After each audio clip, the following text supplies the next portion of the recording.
And we're back.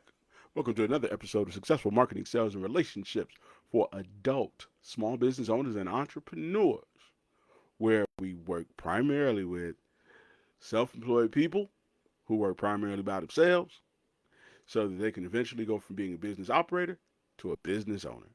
I'm your host, best selling author Sadon Long, and it is Monday. It is the first Monday of August. Hey, new month. We're into the second half of the year. This is where things really start to count. Yes, things really are starting to count right now. Like I said, we're working with people who work primarily for themselves. So this is your last real 5 months, and you really need to take the next 90 days. That's right, you need to take the next 90 days and get yourself ready for Christmas. Seasons are about to change, which means that your sales strategies may need to change because for some of you, summer is a peak.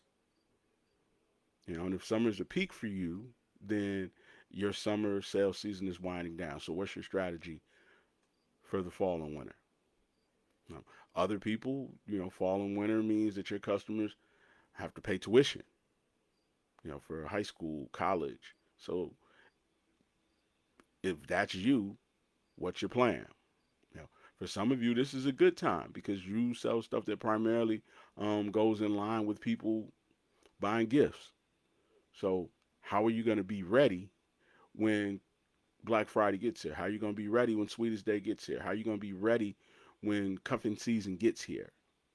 So my people who sell candles, my people who sell oils, blankets, romantic things, people who sell jewelry. What are you doing right now to put yourself in a position to hire somebody good to help you with the holidays? That's right. What are you doing right now to put yourself in a position so that when we get to October, you already got the right people lined up, trained, and ready to go? Because if you're doing catering, because if you're doing any type of holiday adjacent stuff, maybe your crew's been a little bit thin for the summer, but you got to get the best person possible on your team for the holiday season. The teams that win, they got superstars. They got a Jordan, they got a Kobe, they got a LeBron. Now they got a Jason Tatum. So again, if you're going to win this second half of the year, what are you going to do different? Are you going to hire a coach? And if so, what type of coach you going to hire? Let me be very clear for my people at home. Hiring a coach and hiring a great coach who can help you are two different things. When you start to look for a coach, start to look for one who has the skills to help you do the thing that you're trying to get accomplished. If you're looking at your business and you're saying, man, I need more sales, you need to sit down and start asking the coaches that you sit down with, how is what you do going to help me generate more sales? If you're sitting at home and you're saying, man, I'm just not disciplined enough, my systems are holding me back, then you need to sit down with someone who can help you put together a plan. Okay, this is what we're going to do when we get up. This is what we're going to focus on today. This is what we're going to prioritize this week so that you can then be more productive. Because these are days you can't get back. So if you're not productive with these days, what days are you going to be productive with?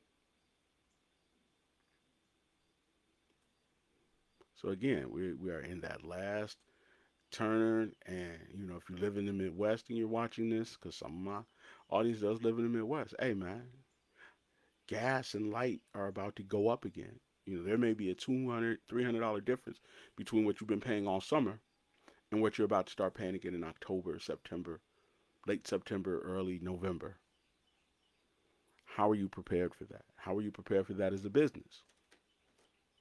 So if we're going to focus on something, it needs to be, how do we get the cash reserves and how do we get the customers that get us the cash reserves so that we can then be prepared for the winter.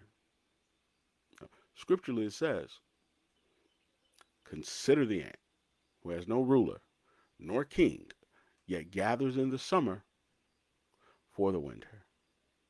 So what are you going to do different? How are you going to make the changes that need to be made? Who are you going to consult for those changes? If you want somebody who has a proven track record, go over to growingrich.com, click the fast cash button, you know, just get started button, any of those buttons, and they'll get you in touch with me. Somebody who does have a track record of helping solopreneurs, self-employed people with literally no team put themselves in a position to hire great people, to get larger lines of credit, to shoot up the rankings for people who would qualify for loans, both local, state, and government. I know I said both, but then I said three things. I know it's okay. Um, as well as put yourself in a position to cash out. Because if you build a good enough company, somebody's gonna want to buy it, or at least buy into it. Now, what could you do if some angel investor came along and said, "Hey, man, I want to help you grow your business"? What could that do for you? I've had clients do that. What would it do if you could get that black MX or just a regular MX business card or a Chase business card? But here's the thing: they're all going to look at your revenue. So I know if you're at home and you're saying, "Man, I need business credit," but they're going to look at you as a personal guarantor, and then they're going to look at your revenue. And if you have no revenue, maybe you get $5,000. But if you really focused on growing your customer base with impactful customers who would pay you enough money to allow you to hire great people so that you're not self-employed, primarily working by yourself, but instead you're hiring people away from big companies to run your company. So instead of them selling for somebody else, they're selling for you.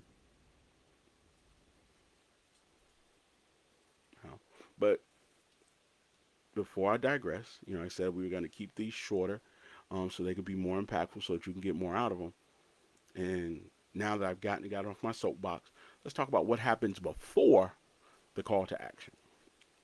So if you read the description, it says that the call to action is the bridge between traffic and conversion. Okay, so what has to happen is that you have to get the attention of someone who would like to give you some money, a customer, a client.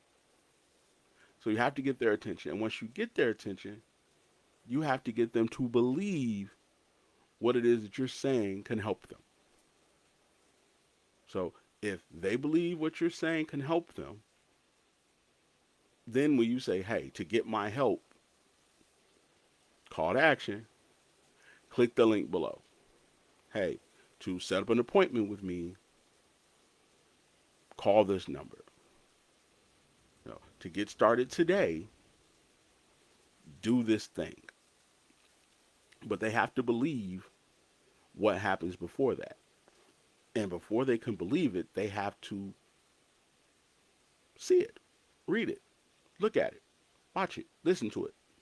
So before the call to action, your job and the job of your marketing person is to create a message and or claim and or offer, depending on who you've been listening to. I like to say claim, because basically what you're doing is you're claiming you can help this person. So I like to say claim. Okay. So you have to create a claim. Now, for a lot of us, we think that the promotion and the advertising is the marketing part. No. It is the creation of a claim, a message, or an offer, and or all three rolled into one, that you can then promote on the platforms, so that you can then send out an email, so that you can then DM people with.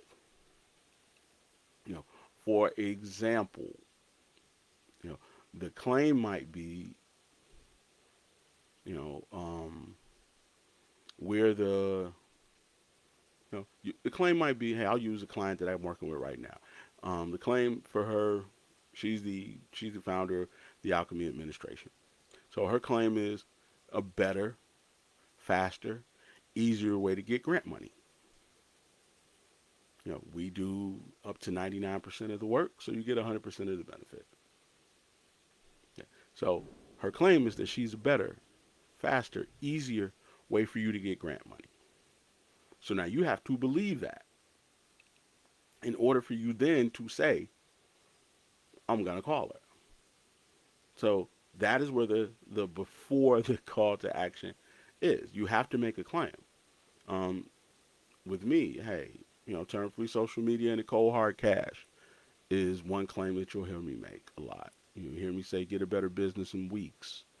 Um, so again, if you believe those things, then it makes the call to action work.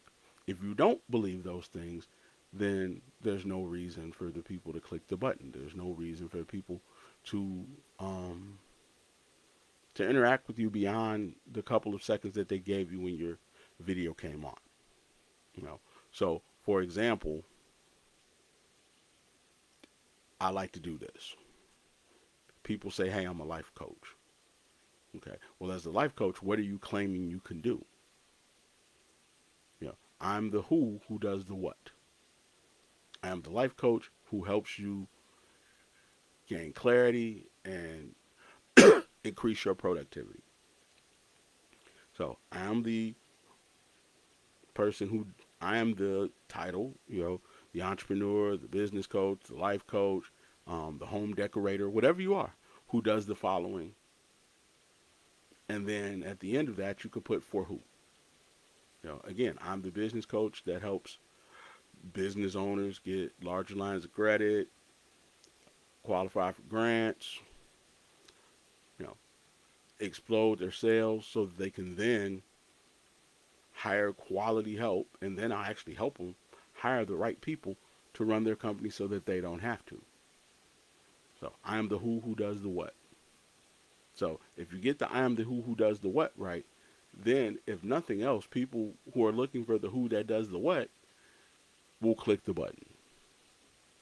So if you're a small business owner and you hear that I'm the who that does the what, I'm the business coach, that helps you turn free social media into cold hard cash, and you want cold hard cash for your business, and I say click the button.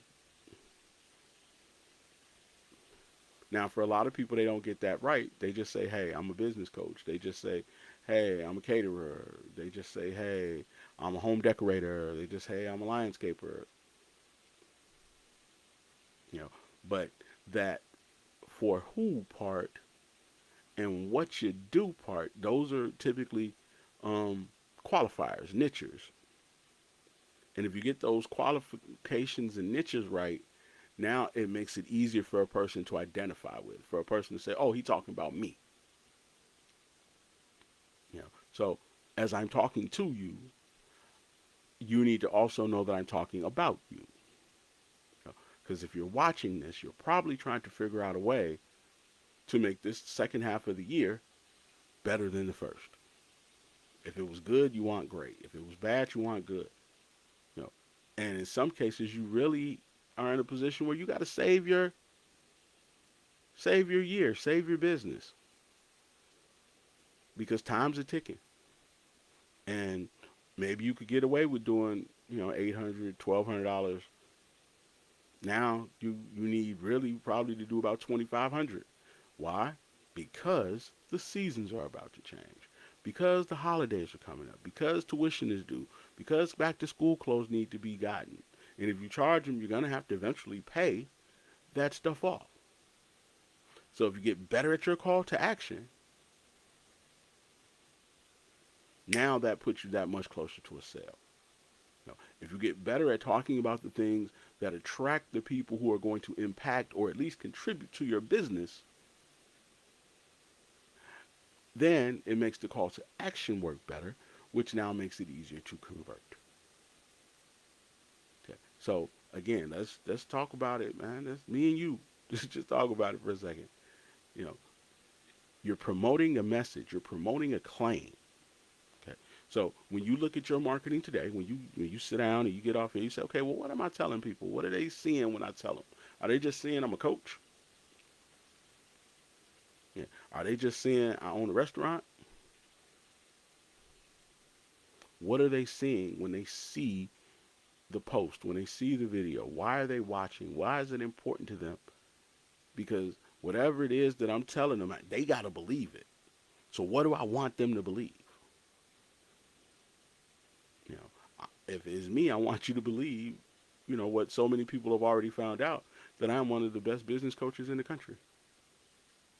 That my ability to teach, coach, and train and develop self-employed people into business owners who have enough money to have rainy day funds, who have enough money to feed their families, who have enough money to have other investments, whether it be luxury vehicles or travel or other businesses. You know, that's me.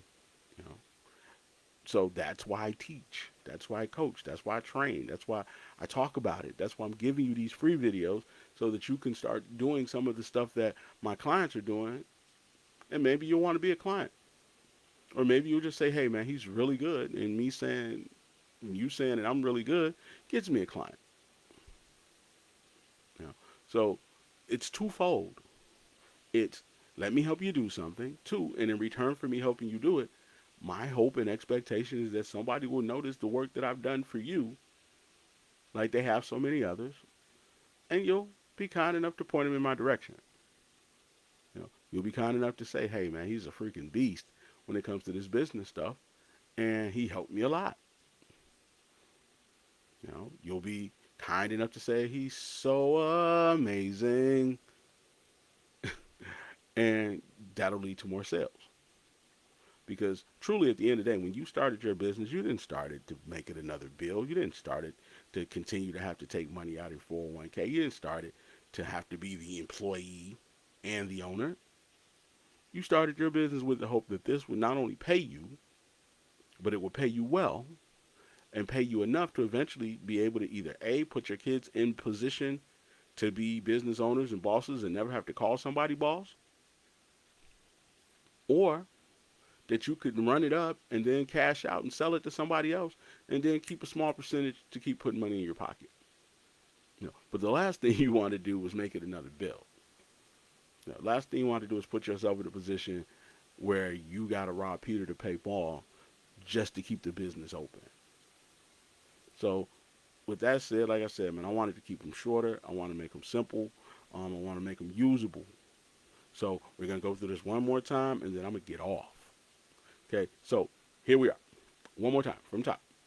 Before we get to call to action, we need to make sure that what we're saying is believable.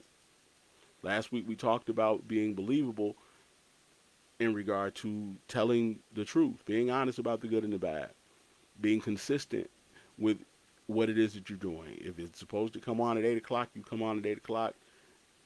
And then the other thing to go with the consistency is clarity, being clear on your message.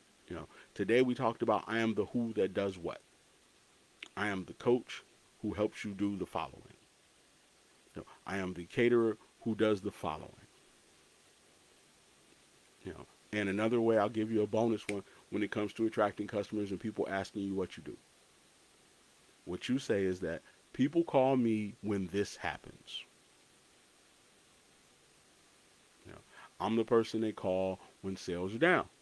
I'm the person they call when they go through the first half of the year and their content isn't working. I'm the person they call when they wish they could do more money, but they can't. So when you say it like that, now somebody sitting across from you knows what you do. People turn to me when. People call me when. People come see me when. And now you can talk about those symptoms that people are trying to get an explanation for. I'm sending out emails and nobody's opening them. I'm getting views on SEO, but they're not turning into sales. I got a mailing list, but nobody's willing to pay for my services. or everybody who's willing to pay for it um, only wants a discount. Those are reasons people for turn to me, because there's really only four things that really drive your business. There's traffic, which is people. How do I get the right people to impact my business? There's conversion. How do I get those same people to then give me their money, convert them to sales? Then there's pricing. How do I get those people to give me their money and give me enough of their money so that I do not have to keep running out the business to get another customer? Because if I work by myself, just like you, and one customer doesn't help me, then I can't get another customer until I finish this job. So if I took a job that didn't pay enough and I wasn't able to be out here prospecting and posting and doing all the stuff that I need to get more traffic, then I'm going to go broke. And I'm going to go broke in a slow, frustrating way because I'll be working really hard and I'll get burned out. How many of you have been burned out because you had a bunch of low paying, energy draining customers? But if you had a better message, then you'd have better customers watching, which would then give you a better opportunity to get sales at a better price. Example, for me, my impact customers are people who pay me 5 figures plus back end money. Now, if I get an impact customer, I might not have to work as hard because that customer paid me enough money up front so that I can actually do the work comfortably without having to stress out. Now, there are contributing customers. Now, a contributing customer may only pay me 4 figures, low 4 figures to mid 4 figures. Now, that I might spend that in a few weeks, might spend it in a few days. So that money comes and it goes. And we put a little bit away, for when we got to pay the uncle, and then the rest maybe goes toward bills, maybe goes toward travel, maybe goes toward something else. But it's not enough for me to be like, okay, cool, I can take the rest of the week and just focus on this client. Okay. So now the other one is customers who drain. Those are the customers who always want a deal. Those are the customers who micromanage you because they really don't have the money and they need this huge return on investment, even though the parts of the investment that they're responsible for, they don't want to do. What do I mean? So example, let's just say I help you out. I get your message together and your job is to now post this message. Your job is to now send this message out in an email. Your job is to now send this message out to all your friends. But you're not doing it. So now we can't be as successful as we need to be because the things that you're responsible for, you're not doing. But if you did them, then we'd have the success that we needed. And maybe you could then buy some more of my services, or you could buy some of the services of my friends, which would then help you grow that business and put yourself in a position to get the MX card, put yourself in a position to get the government grants, put yourself in a position to hire the really great people who can actually make it so that you don't have to go to work, that you can do check-ins and meetings and get a real-time information without you having to put your hands on a deliverable. And then the fourth thing is, hey man, we got to be able to keep the impactful people. Because how great is it if you have an impactful customer who continually comes back and they bring friends and they promote you and tell people how great you are? How would that impact your business? How much of your business would you be able to then offload onto somebody else because you got the money to do it? Maybe in the beginning you were tending bar, but now because the money coming in with your impactful customers, now when the impactful customers come in, you can walk around and greet them.